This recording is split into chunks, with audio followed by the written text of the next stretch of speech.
Bonjour, toujours dans le cadre de la préparation du concours de médecine. Nous allons voir aujourd'hui un nouveau QCM. On commence par la physique, question 1. En eau profonde, la salinité de la houle, c'est une vague d'amplitude très inférieure à la longueur d'onde, s'exprime par la relation C égale G fois lambda sur 2pi, le tout à la puissance 1,5, dans laquelle G est l'accélération de la pesanteur et lambda est la longueur d'onde de la houle. On prend G égale pi carré égale à 10. Alors, la première proposition, l'onde se propageant à la surface de l'eau est une onde longitudinale. Alors là, c'est une proposition qui est fausse. Donc, l'onde qui se propage à la surface de l'eau, c'est une onde transversale. Donc, c'est faux. Donc, pour la deuxième proposition, la célérité de l'onde est proportionnelle à la fréquence. Alors, on a C égale à la racine carrée de G lambda sur 2pi. On va enlever au carré cette relation. Donc, C carré égale G lambda sur 2pi.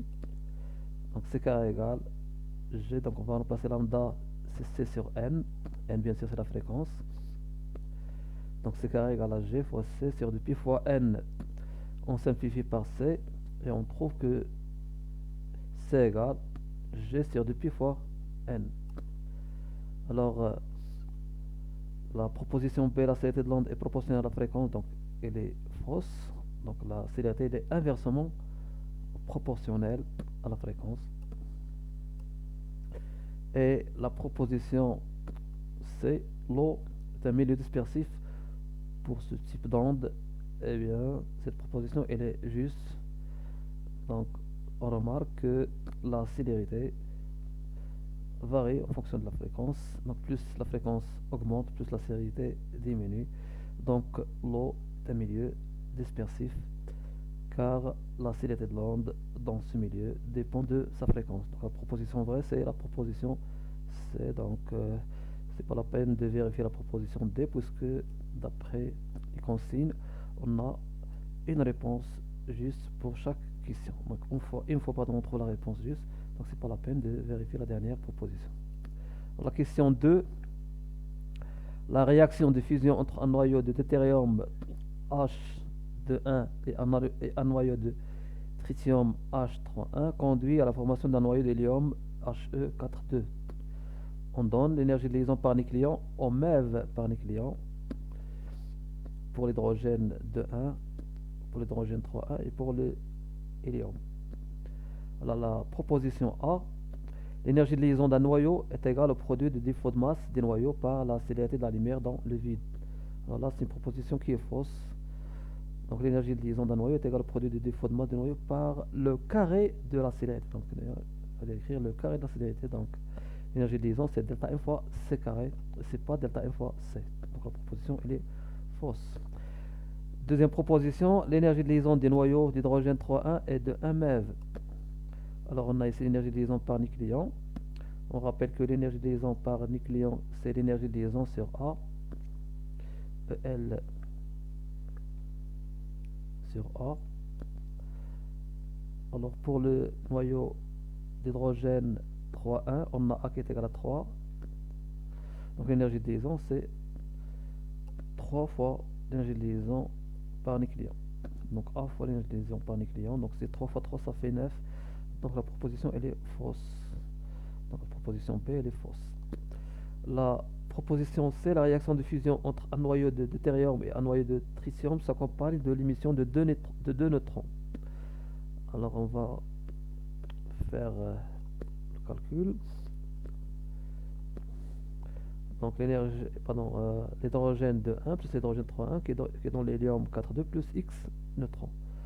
Donc, le symbole d'un neutron, donc Z égale à 0 et le A égale à 1. Donc, d'après les lois de Sodé, on aura 2 plus 3 égale à 4 plus X. Donc, X égale à 1. Donc, le nombre de neutrons formés, c'est un neutron, c'est pas 2. Donc, la proposition C, elle est fausse. Donc, la proposition vraie, c'est la proposition D. Donc, c'est pas la peine de faire les calculs, mais si on veut faire les calculs, donc on a delta E, c'est EL, l'énergie de liaison de l'hydrogène de 1, plus l'énergie de liaison de l'hydrogène 3,1, moins l'énergie de liaison de l'hélium. Donc ça fait 2 fois 1 c'est 2, 3 fois 3 ça fait 9, et 4 fois 7 ça fait 28. Donc l'énergie de réaction, l'énergie libérée par la réaction, c'est des 7 mètres. Mais normalement, il ne faut pas faire les calculs puisqu'on a démontré que les propositions A, B, C sont fausses. Donc par élimination, et donc il reste la proposition D qui est juste. Donc c'est pas la peine de perdre votre temps à vérifier la proposition D.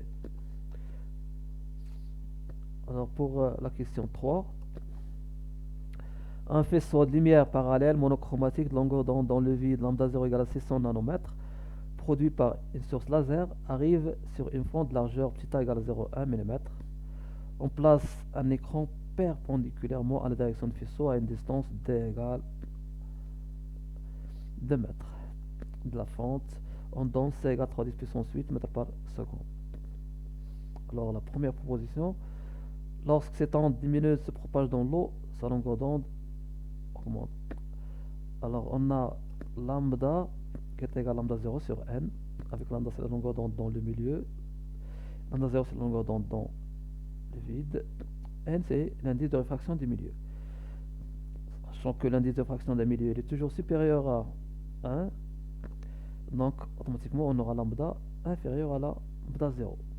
Donc la longueur d'onde dans un milieu transparent est inférieure à la longueur d'onde dans le vide. Donc la proposition A elle est fausse. Lorsqu'une onde se propage dans l'eau, sa longueur d'onde augmente, c'est faux, donc sa longueur d'onde doit diminuer. Donc la proposition elle est fausse. L'écart angulaire entre le milieu de la tâche centrale et la première extinction est θ égale 6-3 degrés. Alors on va faire les calculs. On a θ qui est égal à lambda 0 sur A. Lambda 0 c'est 600 nanos, donc c'est 610 moins 9. A c'est 0,1 mm, donc c'est 0,1 10 moins 3. Donc ça fait 6 10 moins 3, mais attention c'est en radian. Donc la proposition elle est fausse. On a θ en degrés. Donc la proposition elle est fausse. La largeur de la tâche centrale est de 2,4 cm. Alors on va faire le calcul. On a θ qui est égal à L sur 2D. Donc L égale 2D fois θ. Donc c'est 2, D c'est 2. θ on a déjà calculé, donc c'est 6 10 moins 3. Ça fait donc 2 fois 2 ça fait 4 fois 6 c'est 24 10 moins 3 mètres. Donc c'est 24 mm, 10 moins 3 mètres. Et ça fait 2,4 cm. Donc c'est 2,4 10 moins 2 mètres. Ça fait 2,4 cm. Donc la proposition C elle est vraie. Donc c'est la proposition vraie, c'est la proposition C. Alors pour la quatrième question, on attache une masse de 200 grammes à l'extrémité B d'une corde maintenue horizontale, puis on produit une déformation sinusoïdale de fréquence 100 Hz à l'extrémité A de la corde grâce à un vibreur. La célérité des ondes le long de la corde est donnée par la relation V égale T sur mu à puissance 1,5. Avec T c'est la tension de la corde et mu égale 20 grammes par mètre, la masse linéaire de la corde. Prendra G égale à 10 newtons par kilogramme, et on admettra que la valeur de la tension de la corde est égale au poids de la masse suspendue. Donc T égale mg. La tension égale au poids de la masse suspendue. Donc T égale m fois g. Donc la première proposition, la célérité de l'onde est de 10 cm par seconde. Donc on va faire les calculs. On a V égale T sur mu, pardon, la racine carrée de T sur mu, avec T c'est m fois G. Donc V égale m 200 grammes, donc c'est 0,2 kg, fois G qui est égal à 10. La masse linéique elle est donnée en grammes par mètre, on va la convertir en kilogrammes, donc c'est 20 10 moins 3. Et ça fait V égale la racine de 100 qui est égale à 10 mètres par seconde. Donc la proposition A elle est fausse, donc puisque nous donne ici 100 cm par seconde. Donc c'est faux, c'est 10 mètres par seconde. La proposition B, la valeur de la longueur d'onde lambda est de 10 cm. On va faire les calculs. On a lambda qui est égal à la célérité V sur la fréquence n. Donc c'est 10 sur 100, ça fait 0,1 m égale 10 cm. Donc la proposition B elle est vraie, donc c'est la proposition juste et une fois on trouve la proposition juste, donc c'est pas la peine de vérifier les CD puisqu'on a une seule réponse juste pour chaque question. Donc on s'arrête, on a trouvé la réponse juste, c'est B. Question 5, le potassium 40 K49 est radioactif et se désintègre en donnant l'argon AR48. La demi-vide radioactive de potassium 40 est 1,5 égale 1,5 10 puissance 9 en. L'analyse d'un caillot lunaire montre la présence de potassium 40 et d'argon 40. On suppose que l'argon 40 provient uniquement de la désintégration de potassium 40. À la date T, on relève le nombre de noyaux de potassium égale 1 fois 10 puissance 16 noyaux. Le nombre de noyaux d'argon N de AR égale 3 10 puissance 16 noyaux. Alors la première proposition, il s'agit d'une désintégration bêta moins. Alors on a le potassium 40 se transforme en argon 40 18 d'après le loi de Sodé. Donc la particule formée va avoir un nombre de charges Z égale à 1, un nombre de masse A égale à 0. Donc il s'agit d'un positron. Donc c'est une désintégration bêta plus. Donc la proposition A elle est fausse. À l'instant T, 2 10 puissance 16 noyaux de potassium 40 se sont désintégrés. Le nombre de noyaux de potassium désintégrés, c'est le nombre d'argon formé. Donc il doit être égal à 3 10 puissance 16. C'est pas 2 à la puissance 16. Donc la proposition B elle est fausse. Donc le nombre de noyaux de potassium qui se sont désintégrés, c'est le nombre d'argon formé égal à 3 10 puissance 16. Donc la proposition B elle est fausse. Le nombre de noyaux initiaux de potassium 40 est de 2 10 puissance 16. Alors le nombre de noyaux initial de potassium N0 de K c'est égal au nombre de potassium restant à l'instant T N de potassium à l'instant T plus le nombre d'argon formé à l'instant T plus le nombre de noyaux d'argon qui se sont formés à l'instant T N de AR à l'instant T. Donc le nombre de noyaux initial de potassium c'est 1 10 puissance 16 plus 3 10 puissance 16, ça fait 4 10 puissance 16. Donc la proposition elle est fausse. C'est pas 2 10 puissance 16, donc c'est faux. Le nombre de noyaux initiaux doit être égal au nombre de noyaux de potassium restants plus le nombre de noyaux d'argon formés. Donc c'est 4 10 puissance 16. Et bien sûr, donc il reste la dernière proposition qui est juste l'âge de ce caillot est de 3 10 puissance 9 ans. Alors sans faire normalement de calcul, mais si on veut faire des calculs, là, si on veut démontrer la relation, on a N de potassium à l'instant T égale 10 puissance 16 qui est égal au nombre de noyaux initial sur 4. Parce que le nombre de noyaux initial, on a dit que c'est la somme du nombre de noyaux de potassium restants plus le nombre de noyaux d'argon formés. Donc c'est 4 10 puissance 16. 4 10 puissance 16. Donc on remarque que le nombre de noyaux de potassium à l'instant T égale 10 puissance 16, c'est le nombre de noyaux initial sur 4. Donc c'est N0 sur 2 à la puissance 2. Ça veut dire que l'instant T égale 2 fois Tn demi et ça fait 3 10 puissance 9 ans. Mais je répète, donc c'est pas la peine de faire ce calcul puisque en éliminant les propositions A, B, C, donc la proposition D elle est juste. Donc on a une seule réponse juste dans chaque question. Donc c'est pas la peine de perdre votre temps à vérifier que la proposition D est juste. Question 6. Les isotopes 223 de francium, Fr 223,87, se désintègrent principalement en donnant de radium 223, Ra 223,88. On étudie l'évolution d'un échantillon de cet isotope dont la masse initiale est M0 égale à 4 mg. Au bout de 44 minutes, on constate que l'activité de cet échantillon a été divisée par 4. Donc la première proposition, la désintégration est de type bêta plus. Alors on a le francium Fr qui est dans le radium, plus, donc d'après les votes de conservation, on a 223, 223, donc on aura ici 0. On a ici 87, 88, donc c'est moins 1. Donc il s'agit d'un électrons. Donc la désintégration est de type bêta moins. Donc la proposition A, elle est fausse. La deuxième proposition, la demi-vie de francium 223 est 22 minutes. Alors, d'après les données, on a l'instant t égale à 44 minutes. L'activité de cet échantillon est divisée par 4. Donc à l'instant t égale à 0 sur 4. Donc, ça veut dire qu'à l'instant t égale à 0 sur 2 à la puissance 2. Donc on peut dire que t égale 2 fois t1 demi. Puisqu'on a ici, à l'instant t égale à 0 sur 2 à la puissance 2. Donc t1 demi c'est t sur 2, c'est 44 sur 2, ça fait 22 minutes. Donc la proposition B est la proposition juste. Donc c'est B. Et on s'arrête. Donc c'est pas la peine de vérifier les propositions C, D, puisque chaque question, il y a une seule réponse juste. Alors la question 7, une onde périodique circulaire de fréquence n égale 30 Hz est produite à la surface d'un liquide par une pointe qui vibre de manière sinusoïdale. Les cercles représentent les crêtes, c'est-à-dire les maxima de vibration à une date donnée. La célérité de l'onde est V égale à 1,5 mètres par seconde. Alors on vérifie par les calculs. Alors on note ici qu'on a la distance de 45 cm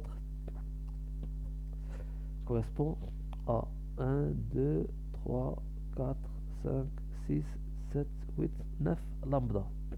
On rappelle que la distance entre deux maximums successifs, c'est la périodicité spatiale lambda. Donc, on a 45 égale à 9 lambda. Donc, lambda, c'est 45 sur 9. Ça fait 5 cm. Alors, question 7, pardon. On a V égale lambda fois n. On a dit que lambda égale à 45 10 moins 2 sur 9 fois la fréquence qui est égale à 30. Donc 45 sur 9. Pardon, 45 c'est 9 fois 5 fois 3. Donc 10 fois 10 moins 2 c'est 10 moins 1 sur 9. On simplifie par 9. Donc 3 fois 5 ça fait 15. 10 moins 1 ça fait 1,5 mètres par seconde. Donc c'est la proposition juste. Donc A est la proposition juste. Et on s'arrête. C'est pas la peine de vérifier les autres propositions. Question 8. Un échantillon de l'isotope sodium 24 Na2411 a une activité de 9 10 puissance 16 becquerel. Il y a émission d'un électron lors de la désintégration radioactive. La demi-vie de liquide est T1 demi égale à 15 heures. Donc il s'agit d'un émetteur alpha. Donc la proposition A elle est fausse. Donc il y a émission d'un électron, ça veut dire qu'il s'agit d'une désintégration de type bêta moins. La proposition A elle est fausse. L'expression de la constante des tantôt d'un radioélément est tau égale T1 demi sur ln de 2. Alors là c'est une proposition qui est juste. Donc puisque tau c'est 1 sur lambda, la constante des temps c'est 1 sur la constante radioactive. Donc c'est T1 demi sur ln de 2, c'est vrai. Puisque lambda c'est égal ln de 2 sur T1 demi. Donc 1 sur lambda c'est T1 demi sur ln de 2. Donc c'est la proposition juste. Donc B est la proposition juste pour la question 8. Pour la question 9, un haut-parleur émet une onde sonore, donc c'est une onde sonore sinusoïdale dont on peut faire varier la fréquence. Dans le domaine de fréquence étudié et compte tenu des conditions expérimentales, cette onde se propage toujours dans l'air avec la même célérité de 340 mètres par seconde. Donc, quelle que soit la fréquence, l'onde se propage avec la même célérité de 340 mètres par seconde. Un microphone est placé à une distance d égale à 20 cm des haut-parleurs. La proposition A, la fréquence de cette onde est supérieure à 20 kHz. Alors là, c'est une proposition qui est fausse, puisqu'on a une onde sonore, donc sa fréquence doit être comprise entre 20 Hz et 20 kHz. Donc pour les ondes sonores, la fréquence est comprise entre 20 Hz et 20 kHz. kHz et 20 Hz.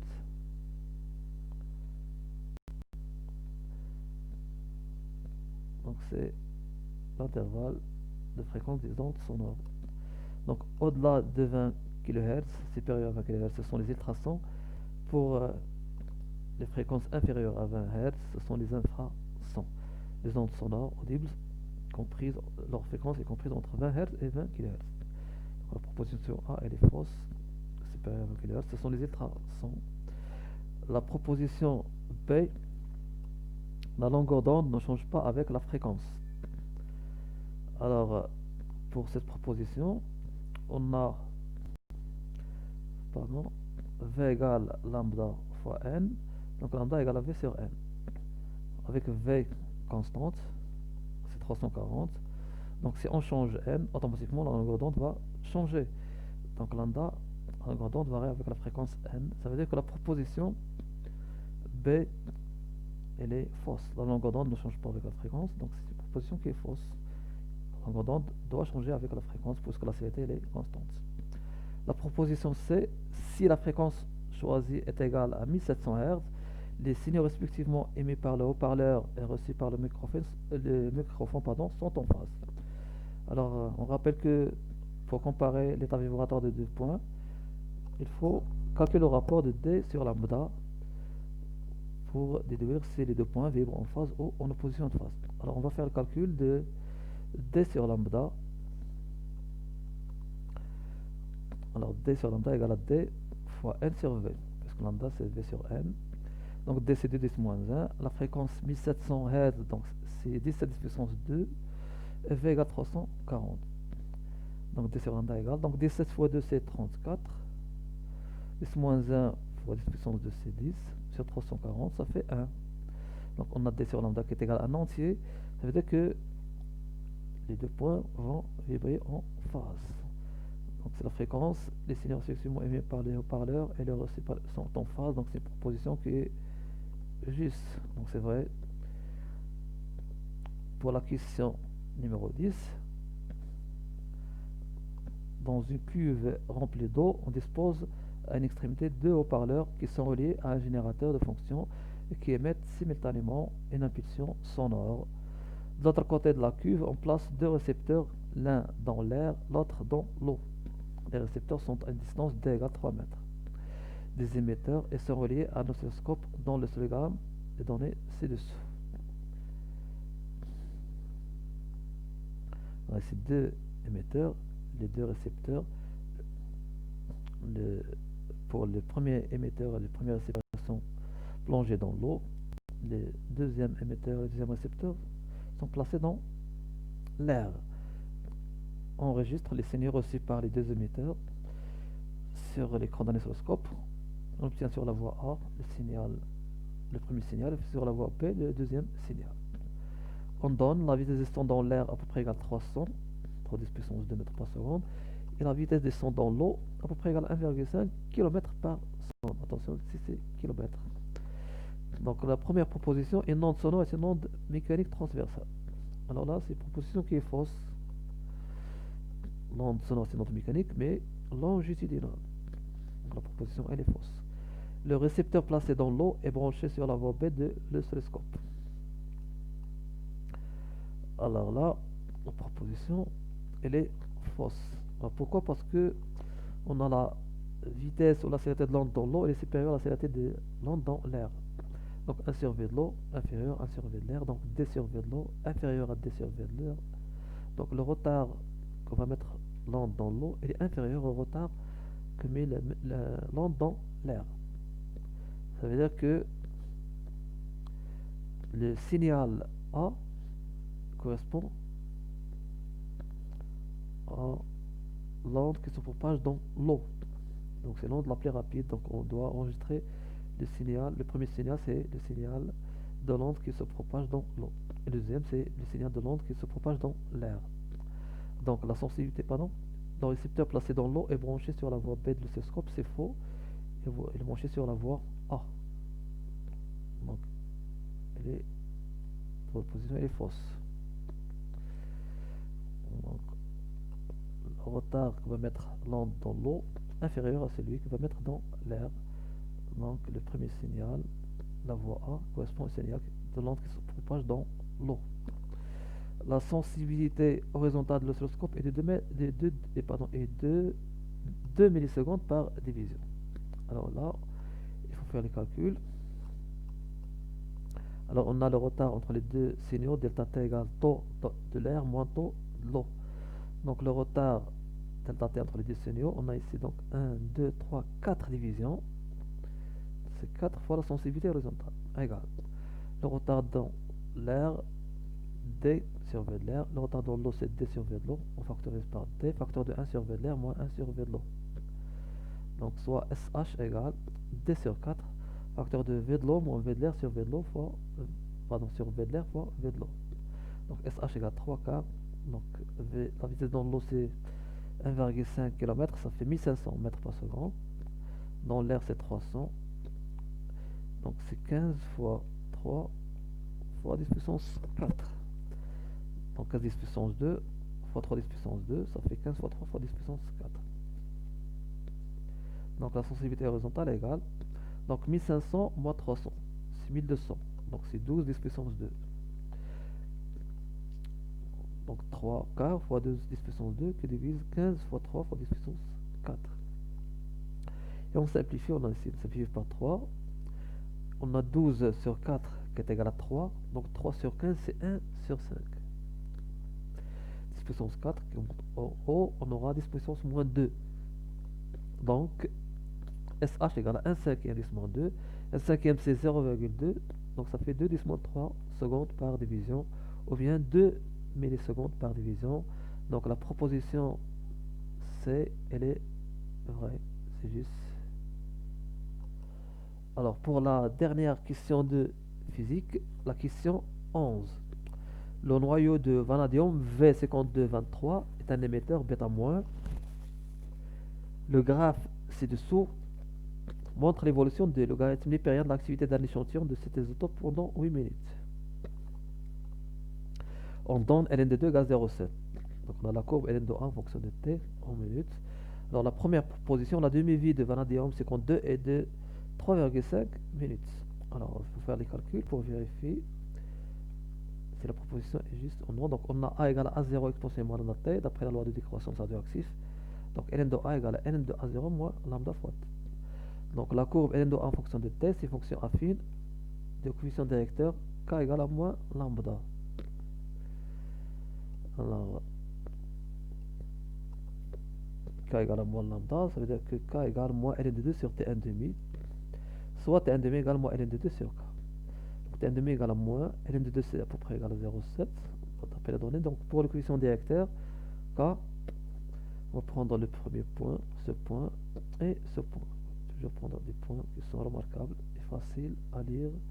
Donc c'est 4,8 moins 4 que divise 0 moins 4.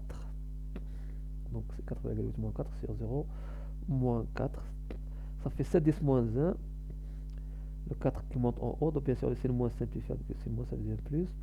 4,8 moins 4 ça fait 0,8 ou bien 8 10 moins 1. On simplifie par 10 moins 1. 4 sur 8, elle reste 1. Donc on simplifie par 4, il reste 1, 2. Donc c'est 7 c'est demi. C'est égal à 3,5 minutes. Donc la réponse juste, c'est la réponse A. Et puisqu'on a une seule proposition qui est juste, donc c'est pas la peine de vérifier les autres propositions. Donc on termine avec la physique. Pour entamer la deuxième partie, c'est la chimie. Alors pour la chimie, la question 1, on a préparé une solution aqueuse de concentration molaire C égale à 6 10 moins 3 mol par litre d'acide fluorhydrique HF. La conductivité de la solution est sigma égale 81 10 moins 3 Siemens par mètre à 25 degrés Celsius. On donne les conductivités molaires des ions H3+, des ions F-, et log de 2 égale 0,3. Alors la première question, la première proposition, pardon, à l'équilibre, la concentration molaire des ions oxonium est égale à 2 mol par litre. Les ions oxonium, ce sont les ions H3 au plus.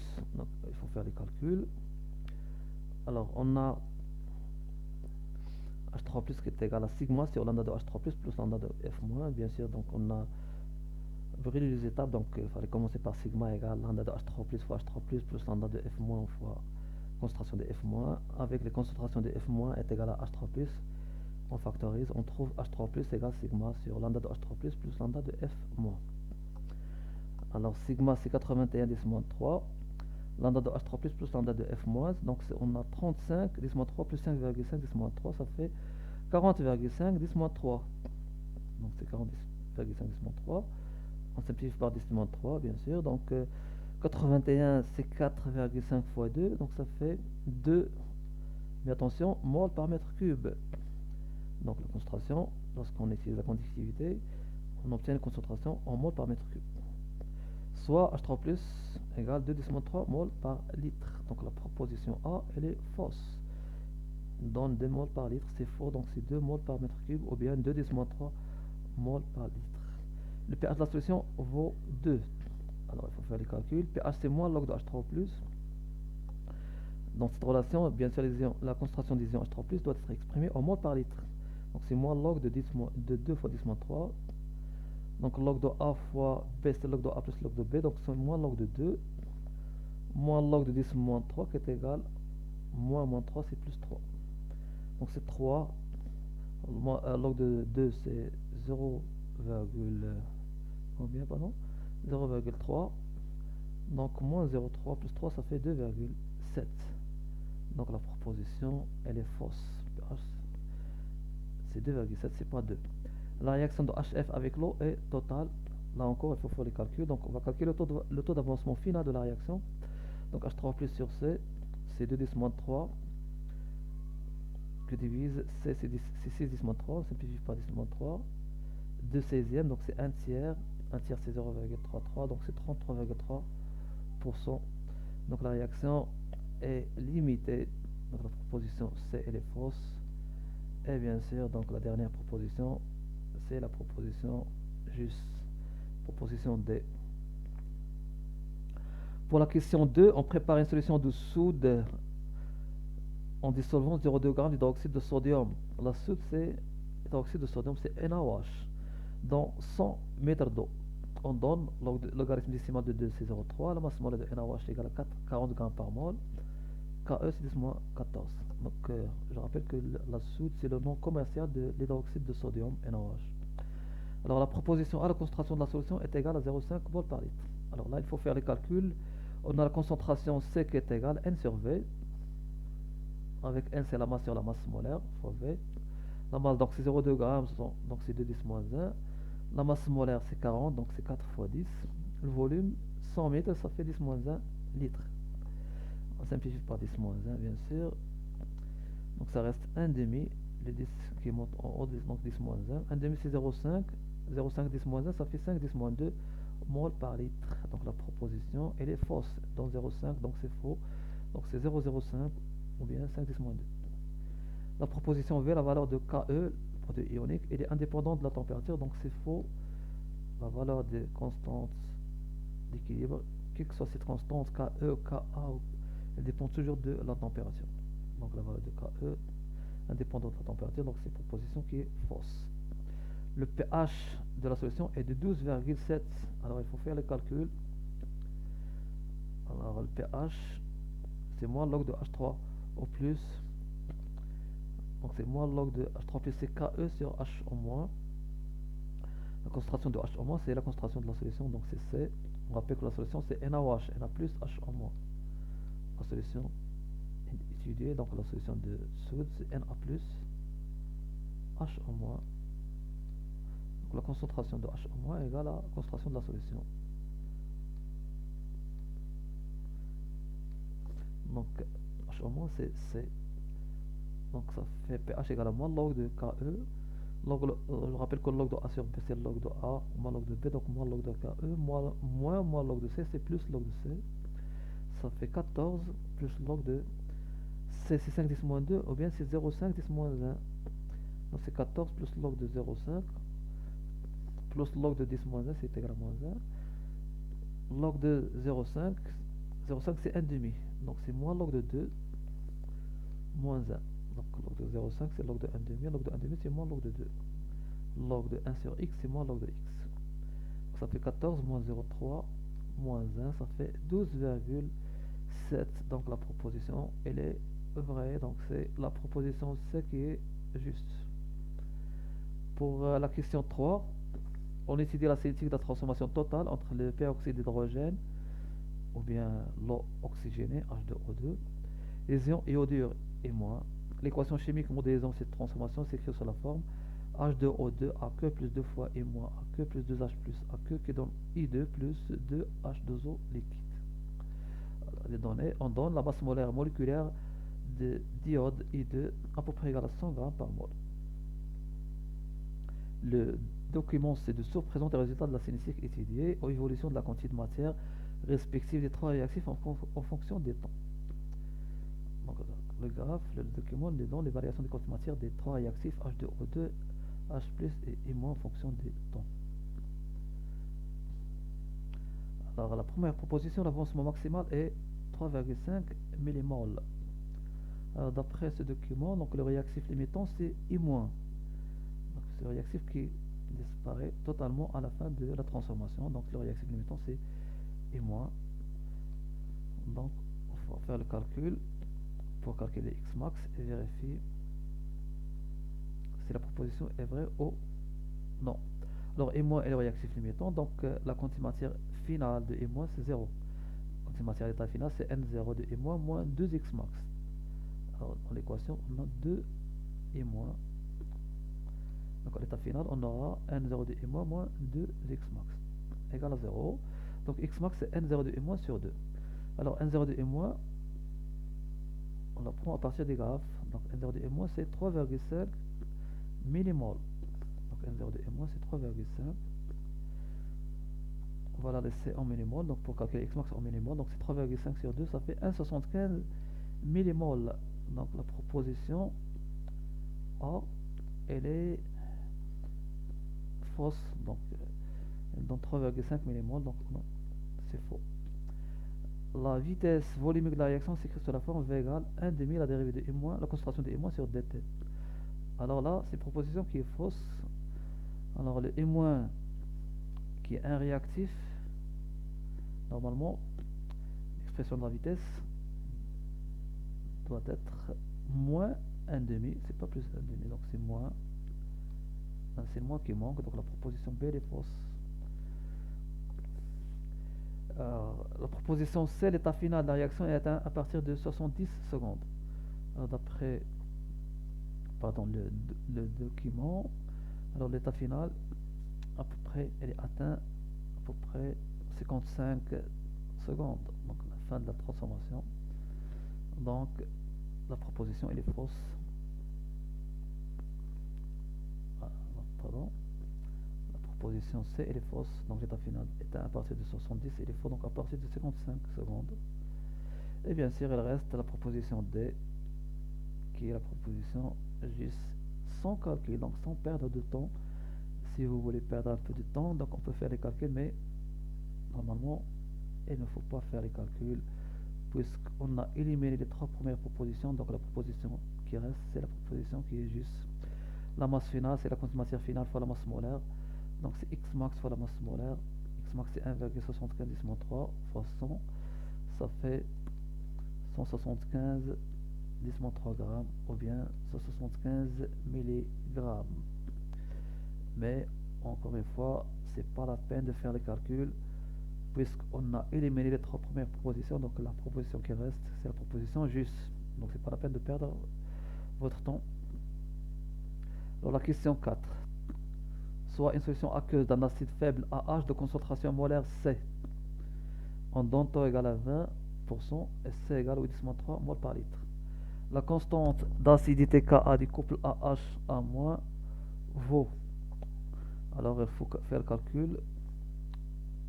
Alors on a Ka qui est égal C fois taux au carré sur 1 moins taux. Donc puisqu'il s'agit d'une réaction d'un acide avec l'eau. Donc cette relation, pardon, il faut la prendre par cœur, donc vous n'avez pas le temps pour la démontrer. Donc la concentration c'est 8 10 3, l'auto est égal à 20%, donc c'est 0,2 ou bien 2 10 1 au carré sur 1 moins taux qui est égal à 0,2. Donc ça fait 8 10 3 fois 4 10 2 qui divise 0,8 ou bien 8 10 1. On simplifie par le 8 ici, donc ça reste 4 10 moins 4. Donc c'est la proposition A qui est vraie.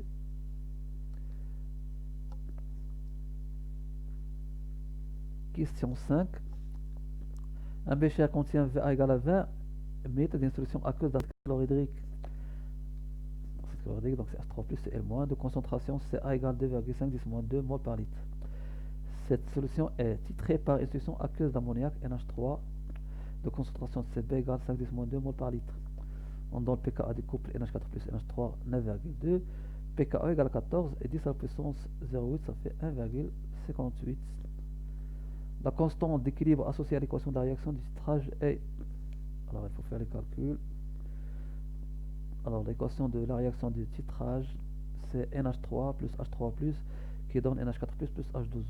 Donc la constante d'équilibre, c'est concentration de NH4 plus que divise la concentration de NH3 fois la concentration de H3 plus. Donc c'est 1 sur Ka est égal à 10 puissance pKa. Donc c'est 10 puissance 9,2 qu'on peut la décomposer. Donc c'est 10 puissance 9 fois 10 puissance 0,2, ça fait 1,58 10 puissance 9. Donc c'est la réponse B qui est juste. Question 6, la suite de la question 5.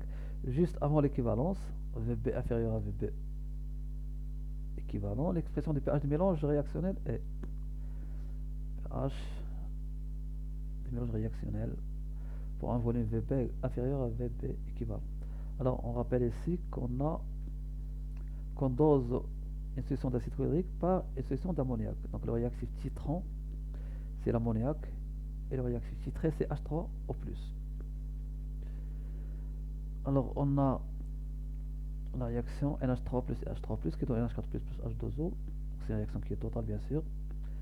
Donc la réaction de dosage c'est une réaction qui est totale, déjà confirmée par la valeur de K qui est supérieure à 10 puissance 4.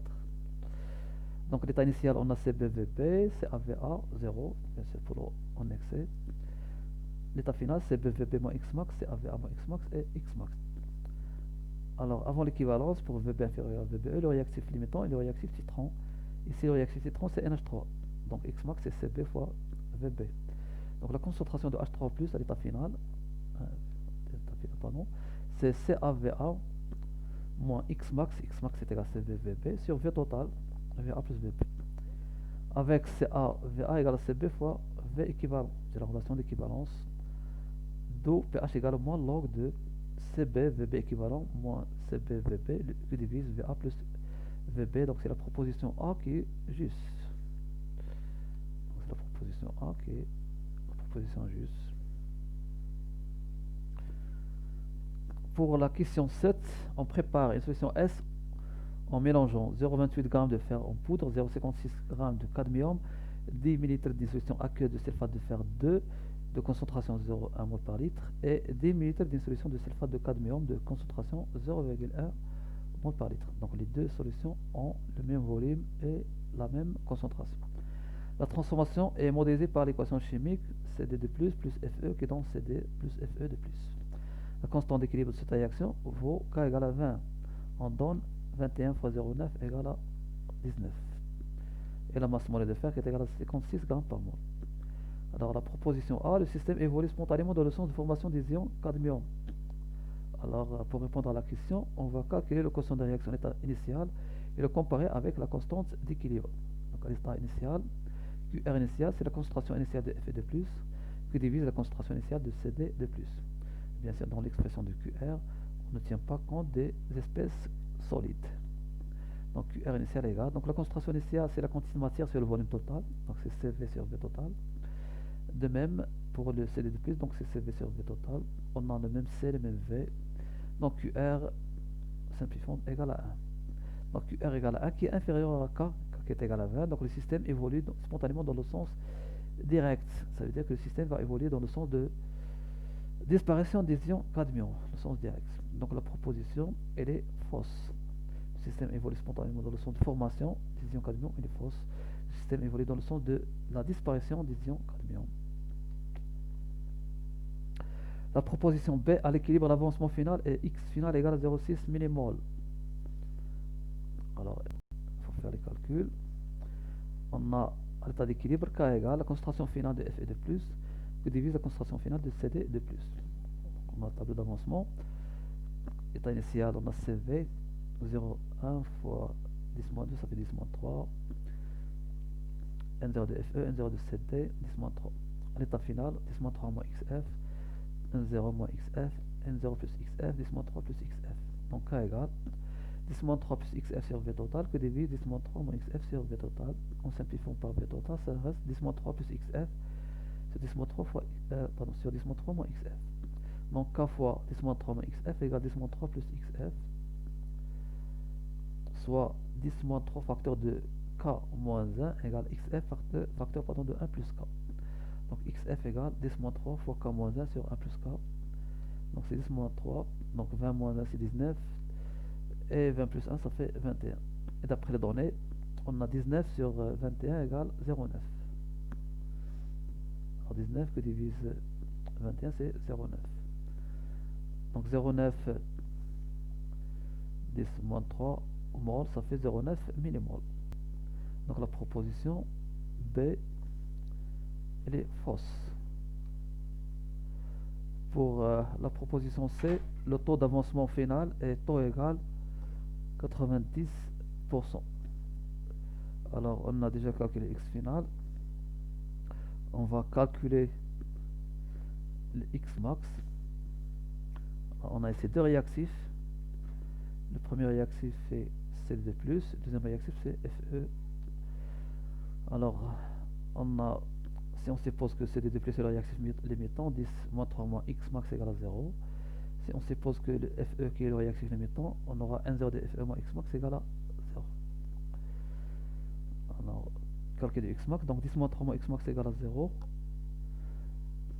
La masse sur la masse molaire moins x max 2 égale à 0. Donc soit x max 1 égale 10 moins 3 mol, ou bien x max 2 égale 10, x max 1 égale 10 moins 3 mol, ou bien x max 2 égale 10 moins 2. Avec 10 moins 2 qui est supérieur à 10 moins 3, donc x max c'est 10 moins 3 mol. Donc taux égale x final sur x max égale 0,9 égale 90%. Donc c'est la proposition C qui est la proposition juste. Alors pour la question 8, soit deux solutions S1 S2 de base B1 et B2 ayant la même concentration molaire C, tel que le taux d'avancement final de leur réaction avec l'eau, vérifiez la relation suivante. Taux 1 supérieur à taux 2. Alors, la proposition A, la solution S1 possède le pH le plus élevé. Alors, on a taux 1 qui est supérieur à taux 2, ça veut dire que la base B1 se dissocie plus dans l'eau que la base B2. Donc, B1 est plus fort que B2. Donc, pH1 doit être pH1 doit être supérieur à pH2. Donc la solution S1 possède le pH le plus élevé, donc c'est la proposition vraie, donc c'est A. La solution S1 possède le pH le plus élevé, donc c'est la proposition juste. Pour la question 9, l'étiquette suivante est collée sur la bouteille d'une solution aqueuse de base grand B qu'un laborantin vient de préparer en dissolvant 1,2 g de cette base dans l'eau distillée. Donc, le volume 3 litres, concentration 1 fois 10 moins 2 mol par litre, pH égale à 11. On donne log de 9 égale à 1 et KE égale 10 moins 14. Alors la première proposition, la base B est totalement dissociée dans l'eau. Alors il faut calculer le taux d'avancement final de la réaction de la base avec l'eau pour répondre à la question. Alors on a l'équation de la réaction B plus H2O qui donne BH plus HO-. Donc taux x final sur x max égale à HO- sur C. Avec HO- c'est KE sur H3+, H3 plus qui est égal à 10 moins pH fois C. Donc taux égale 10 moins 14 que divise 10 moins 11 fois 10 moins 2. Donc 10 moins 11, 10 moins 2 ça fait 10 moins 13. Donc 10 moins 14 sur 10 moins 13 ça fait 10 moins 1 égale à 0,1, c'est 10%. Donc la réaction est limitée, donc la proposition A elle est fausse. Donc la base est totalement dissociée, c'est faux. Donc il est partiellement dissocié. La masse molaire de la base B est de 60 g par mol. Alors on va faire le calcul. On a la concentration C qui est égale à N sur V, égale la masse sur la masse molaire fois V, soit la masse molaire égale M sur C fois V. Donc c'est 1,2, C c'est 3, 10 moins 2, V c'est 3, et C c'est 10 moins 2. Donc 3, 10 moins 2, donc ça fait, on va faire monter 10 moins 2, ça fait 10 puissance 2 fois 1,2, donc c'est 12 fois 10 sur 3. 2 sur 3 c'est 4 fois 10, ça fait 40 g par mol, donc la proposition elle est fausse. La proposition est fausse. Donc c'est 40 grammes par mois, c'est pas 60 grammes par mois. La proposition C, la constante d'acidité du couple BH plus B est égale à la constante d'équilibre de la réaction entre la base et l'eau. C'est faux, la constante d'acidité, c'est la constante d'équilibre de la réaction de l'acide avec l'eau. Donc cette proposition, elle est fausse. Et bien sûr, il reste la proposition D, qui est la proposition juste. Sans faire du calcul. Si vous voulez faire du calcul, vous allez perdre votre temps. Donc le pKa du couple est égal à 10. Alors moi j'ai fait le calcul pour vérifier, mais pour vous, donc si vous avez vérifié que les trois propositions sont fausses, donc automatiquement celle qui reste c'est la proposition juste. Alors pour le calcul, on a pH égale pKa plus log de la base sur l'acide. Donc pKa égale à pH moins log de la base sur l'acide. La concentration de la base c'est C moins H en moins. La concentration de l'acide c'est H en moins, bien sûr d'après le tableau d'avancement. Donc la concentration de pH plus c'est la concentration de H en moins. Donc le pKa égale pH c'est 11 moins log de C c'est 10 moins 2. KE fois 10 puissance pH, donc 10 moins 14 fois 10 puissance 11, ça fait 10 moins 3, que divise 10 moins 3. Donc c'est 11 moins log de, alors 10 moins 2 moins 10 moins 3. 10 moins 2 qu'on peut écrire c'est 10 fois 10 puissance moins 3. Donc 10 fois 10 moins 3 moins 10 moins 3, ça fait 9 10 moins 3. Sur 10 moins 3, en simplifiant, donc c'est 11 moins log de 9, à peu près égal à 1, donc c'est 11 moins 1, ça fait 10. Mais je rappelle encore une fois, donc c'est pas la peine de faire ces calculs puisqu'on a démontré que les trois premières propositions sont fausses, donc la dernière est juste. Question 10. À 35 degrés Celsius, le produit ionique de l'eau vaut KE égale 2,4 10 puissance moins 14 et à 25 degrés Celsius, KE égale 10 puissance moins 14.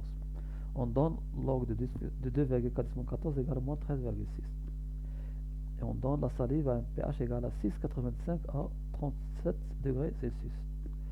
Alors la première proposition, à 37 degrés Celsius, le pH de l'eau pure est 6. Alors, pardon,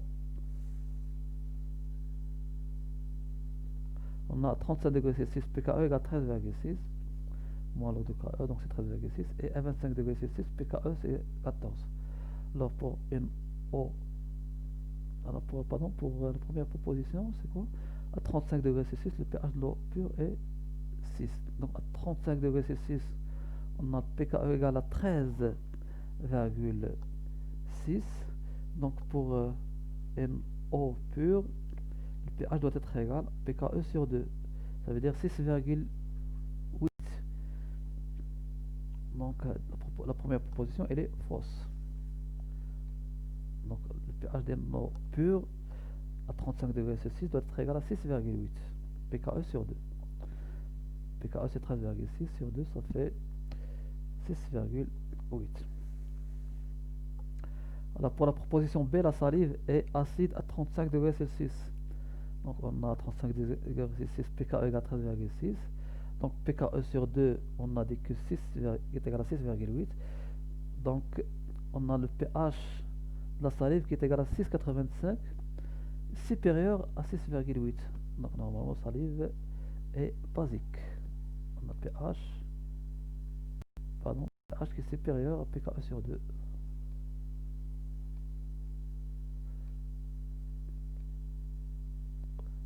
Donc pKe sur 2, donc la salive est basique à 35 degrés.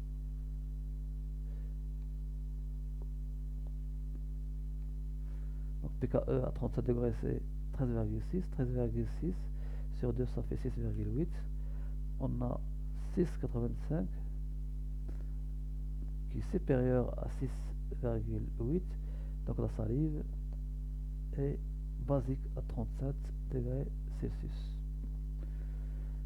Car le pH est supérieur à pKe sur 2. Donc la proposition elle est fausse. Pour la proposition C, lorsque la température passe de 25 degrés Celsius à 35, la concentration en ions hydroxyde, les ions hydroxydes sont les ions H-, augmente dans l'eau pure. Alors on a pour une eau pure, la concentration de H- est égale à la concentration de H3 au plus, égale à 10 puissance moins pKe sur 2. Alors pKe sur 2, lorsque la température passe de 25 degrés à 37 degrés, le pKe diminue. Donc en passant de 25 à 37, pKe diminue. Ça veut dire que 10 puissance moins pKe sur 2 va augmenter. Donc la concentration d'ion H- va augmenter en passant de 25 à 37. Donc la proposition elle est juste. Donc c'est la proposition vraie. Lorsqu'on température passe de 25 à 37, la concentration en ion hydroxyde augmente. C'est vrai. Alors pour la question 11, un bichère contient un volume V égal à 100 ml d'une solution aqueuse de benzoate de sodium, C6H5CO-, Na+, de concentration C égale 10-2 mol par litre.